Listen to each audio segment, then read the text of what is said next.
El día de hoy voy a ver lo que es variable continua. ¿Qué es variable continua? Es cuando se utilizan demasiados valores y estos no se repiten con mucha frecuencia, se repiten más bien con poca frecuencia. Es como en el caso del peso y la estatura de las personas.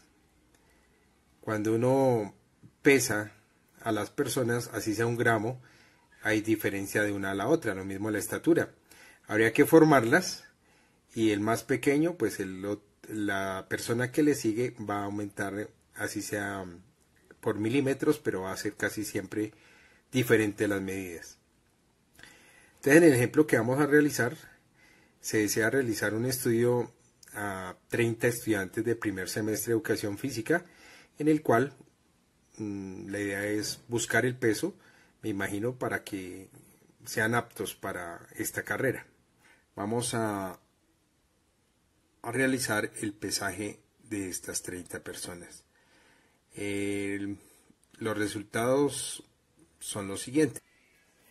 Cuando uno mide el peso, en este caso de los 30 estudiantes, pues van a pasar uno por uno. Entonces el primer caso sería el estudiante 1,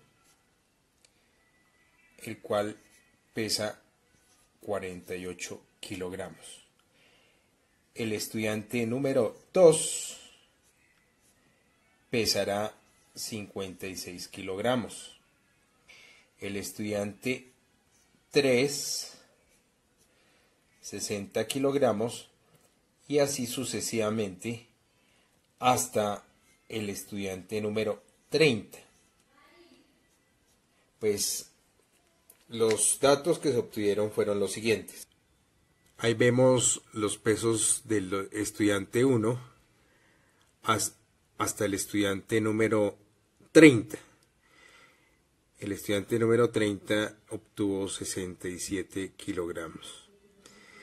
Si se realizara normalmente una gráfica, una tabla de valores, pues quedaría totalmente exagerado, tanto la tabla como cualquier gráfica.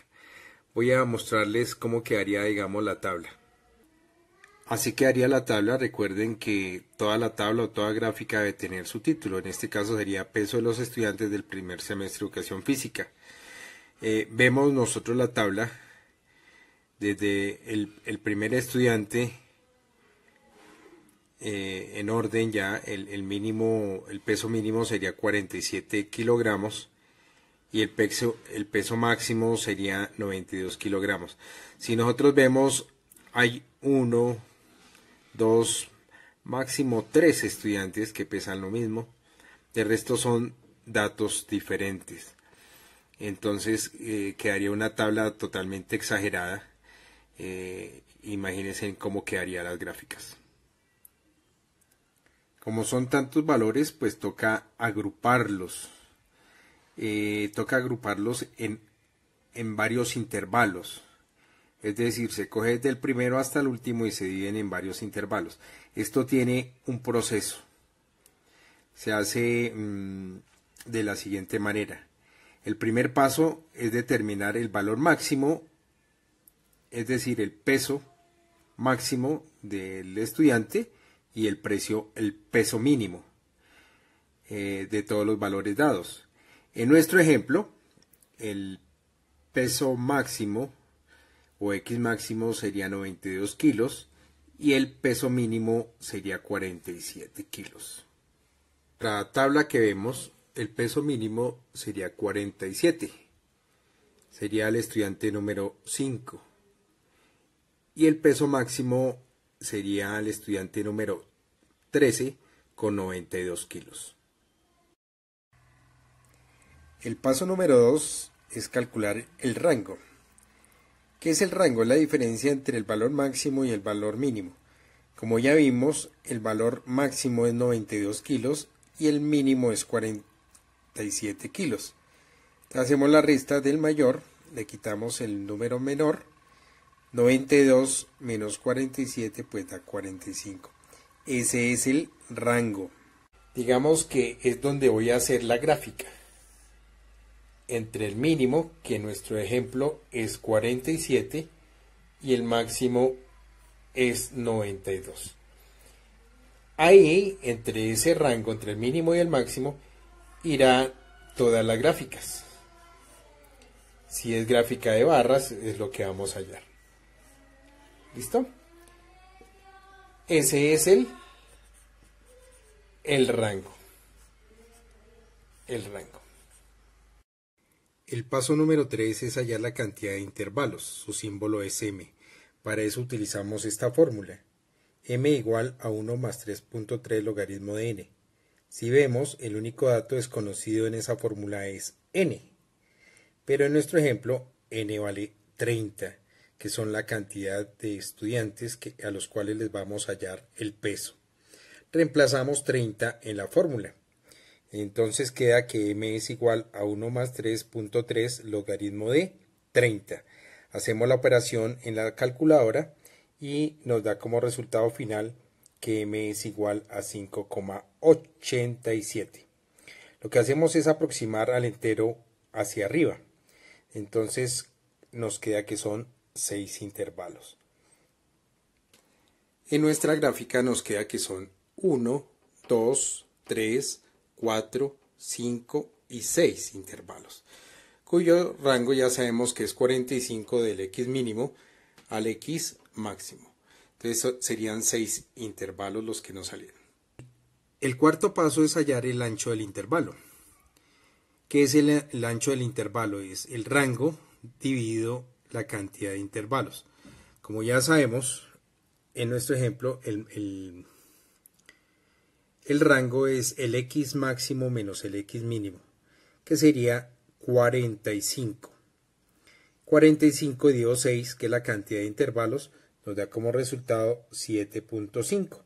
También lo aproximamos al entero hacia arriba. Entonces sería 8. Sería la cantidad de el 8, son 8 datos, que sería el ancho del intervalo. En nuestra gráfica sería ancho, sería 8, 8, 8, 8, 8 y 8. Significa que cada intervalo van a tener 8 unidades de ancho. Si nosotros tenemos 8 cada uno y son 6, entonces sería 6 por 8, 48. Ese es el nuevo rango, que es lo que tenemos que hallar.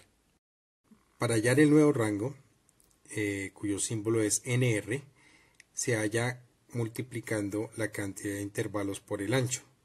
Como nosotros ya tenemos la cantidad de intervalos, que es 6, y el ancho, que es 8, multiplicamos 6 por 8 y el nuevo rango nos dará 48.